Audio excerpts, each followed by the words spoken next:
Our client was a local pop singer called Clewes, who wanted to gain an online presence and recognition. However, he had very little set up already. To start with, he had 2 albums written, a Twitter hashtag, and he knew what domain he wanted his website to be.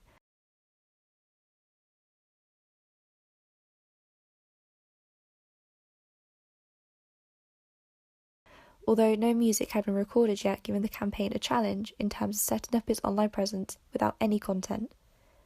Though beyond his basic digital footprint, he was very unclear, and even through prompts he was often answering, "I don't know," or "whatever you think." On reflection, it was as though he wanted the end goal, but either had no idea how to get there or thought we would be making all the decisions for him. However, the aims and objectives needed to be established for clear future communication, so he set up an initial meeting in which measurable objectives were set in place, such as 500 YouTube views within 2 weeks after a video was uploaded. According to William Liporsky, it is important to develop a system of communications to help clients keep the campaign in the forefront of their minds. Due to his younger age of 21, it has been easiest to keep him up to date through texts, although we did have his email if we needed to send files. Texts included updates on the campaign and any further questions. Mary Blackiston emphasised the importance of continuously asking the client questions, so confusion is kept to a minimum. Also, the client will appreciate the interest. Lots of questions were asked to the client, however getting a straightforward answer out of him was a challenge. Gaining inspiration from Kes Bracey's 7 questions to find out what clients really want, the type of questions asked Matt included top 3 goals, platforms he wishes to have a presence on, target audience, budget and genre of music. Bracey's idea is that clients do not know what they want because they do not understand the language the public relations groups use.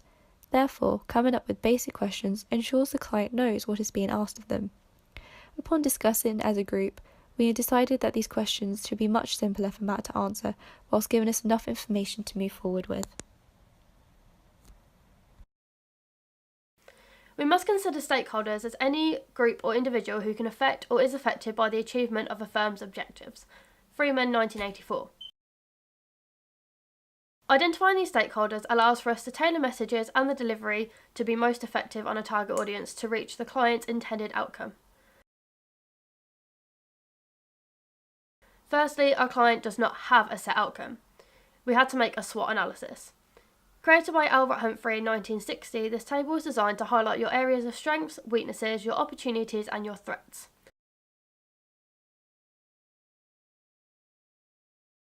The SWOT analysis identified that our client had a strong connection to those who would support and promote his music through social media and radio. However, he does not have a social media presence nor the time or money to invest into his career. This made it easier for us to decide on aims and objectives to reach an agreed upon outcome, to increase our client's social media presence. Social media and some of the analytics are free to use and desire slightly less time than other areas of the POSE model. Therefore, this was a perfect goal for our campaign. The SWOT analysis will have to be revisited regularly throughout the campaign to guide the team into understanding that the strategy is effective in reaching the intended outcome of the increased social media presence. Next, using Mitchell, Angle and Wood's stakeholder salience model 1997 to map the definitive stakeholder is key in understanding which stakeholders need to be targeted and how. The obvious stakeholders were family and friends of our client. However, they fall into the dominant stakeholder on the stakeholder salience map. They have power and legitimacy, but no urgency. The definitive stakeholders identify as the fans of our client. They have power, legitimacy, and urgency. Through this campaign, the stakeholder salience map will need to be revised to understand if our definitive stakeholder has changed over time. This is where the stakeholder salient map is flawed and needs to be carefully evaluated over the campaign. Time and campaign objectives can alter the definitive stakeholders. Therefore, if the campaign was successful and a new campaign can be put in place, for example, increasing live music performances, the stakeholder salience map would need to be reconsidered into mapping a new definitive stakeholder so we can understand who and how to target them correctly for the most successful outcome. Competitors such as Claudia Cazilla, who has 16.9k followers on Instagram, uses campaigns which engage with their primary stakeholders, her fans, to increase social media presence, such as creating a video filter to support her new single which stakeholders can lip sync along to and share on Instagram for Claudia to repost on her official Instagram page.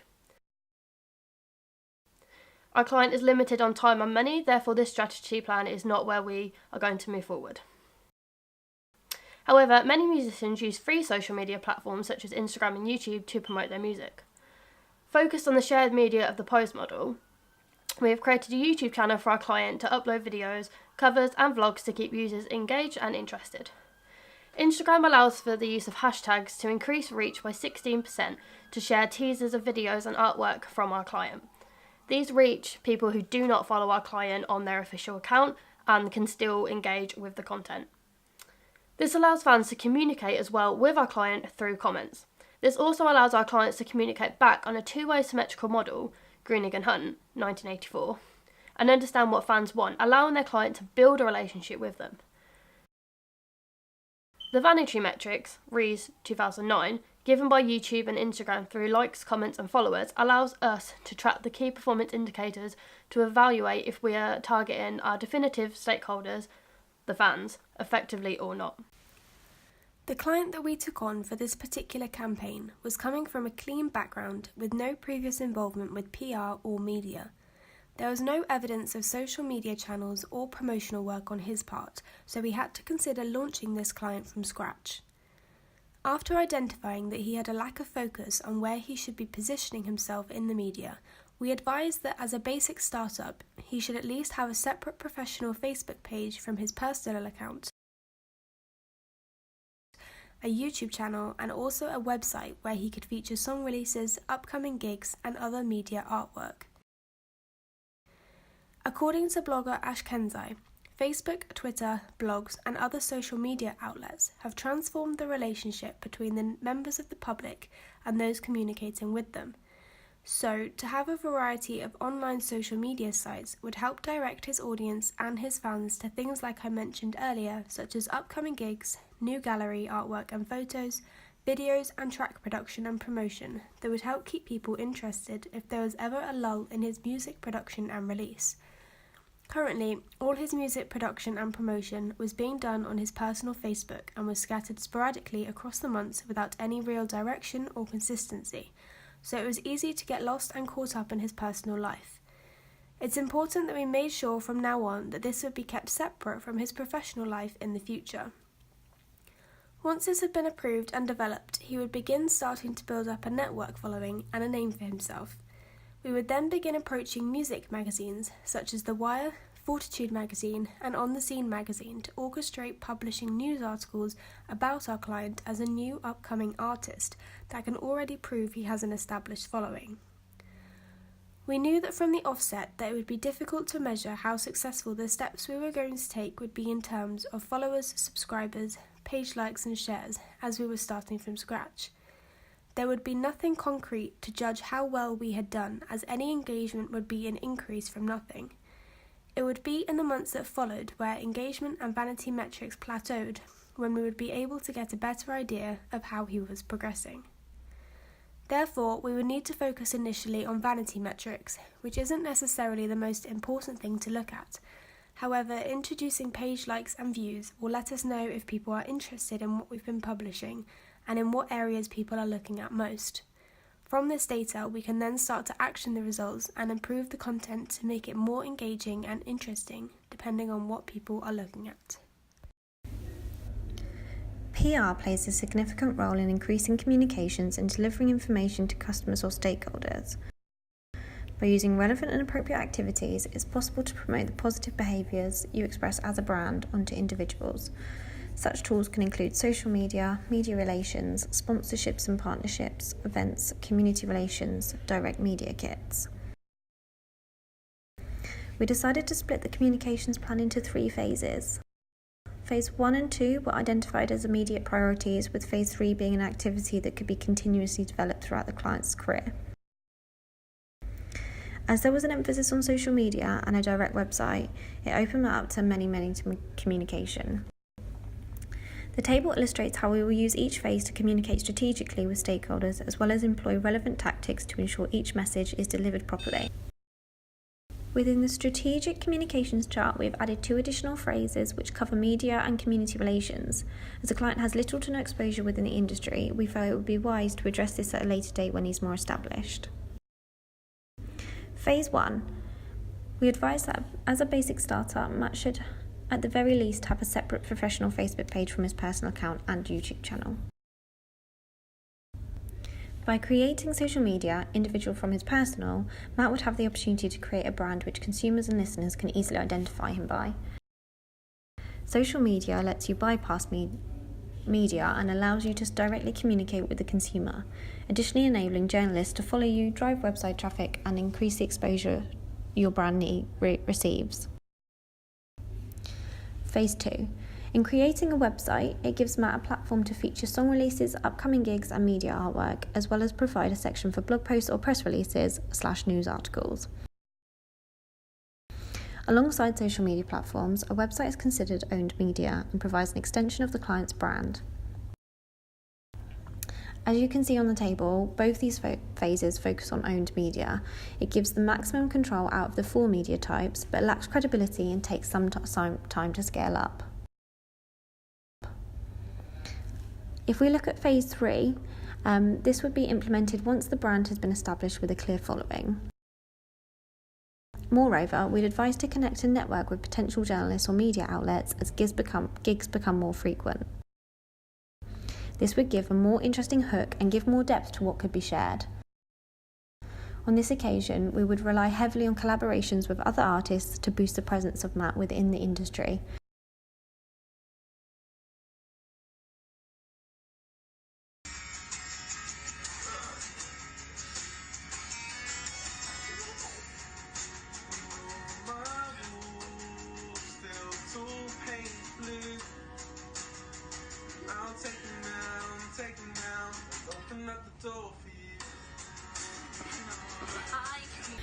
Which is also known as earned media. Earned media is probably considered the most credible tool of the PESO model, and as consumers can clearly see the value of a brand's content. We've also identified 2 additional phases, media and community relations, which would be carried out once Matt has a wider and more established brand identity. In particular, media relations could expose Matt to paid opportunities where social media ads could help plug his new material or pay for advertisements within relevant magazines. Within our PR project, we put together an AMEC framework for Matt Clewes. In the current day, where PR professionals are often asked to work across all forms of media to measure these new channels and tactics, work must encompass paid, earned, shared and owned media. To become effective in our jobs, we now need to plan and measure how these communications can be effectively used to reach organisational goals. The AMEC Integrated Evaluation Framework provides a consistent and credible approach that works for all organisations of many sizes and can be used by anyone. When completing ours, we set an objective to advise a PR plan for an online presence for Matt Clewes, including social media platforms such as Facebook, YouTube, official website and email to showcase his professional content in relevance to his music career. The inputs we consider are his target audience, a demographic that is UK-based males and females aged 18 to 25. When creating a strategic plan, it was important to consider what platforms these demographics would be using. The outtakes in response to these activities will be measured in vanity metrics, such as engagement and following. These shall spike quite significantly as there is no presence there before, and although vanity metrics can be challenged, it is the best tool to measure audience response and reactions for this current plan. With our outcomes, we do expect to see an increase in the following on the online platforms, and then their ability to further engage with reactions to content promoted via these sites. Our client had set an objective of reaching 500 views upon these sites, and moving forward from this, the client will need to reassess his position on his online presence to prepare for the next stages. This was the conclusion of our AMEC framework in line with our client's expectations. When looking at this project, it became apparent from the outset that Matt needs to take more charge and control of his aims and objectives. The main recommendations we would be advising is Matt to firstly undertake some more experience in performing at small and local events in live music industry. to make himself more knowledgeable and ensure that this is the path he wishes to continue in. This will also help him to establish his brand and know where he wants to move forward in the long term. As we previously discussed with Matt, he needs to ensure to keep his social outlets on separate media platforms, one for his personal and one for his professional, to ensure mixed messages are not confusing for target audiences and to optimise his promotion level. Finally, we would advise a self-evaluation of his long-term plans for a professional development plan, including strategy and smart targets when goal setting. As many theorists, Locke, Latham 2015, state it should be clear and easy to communicate to others, as it is easier to promote your goal when you are also able to visualise it. This would help him become more self-motivated and understand what he himself wants rather than continuously look for the direction from others.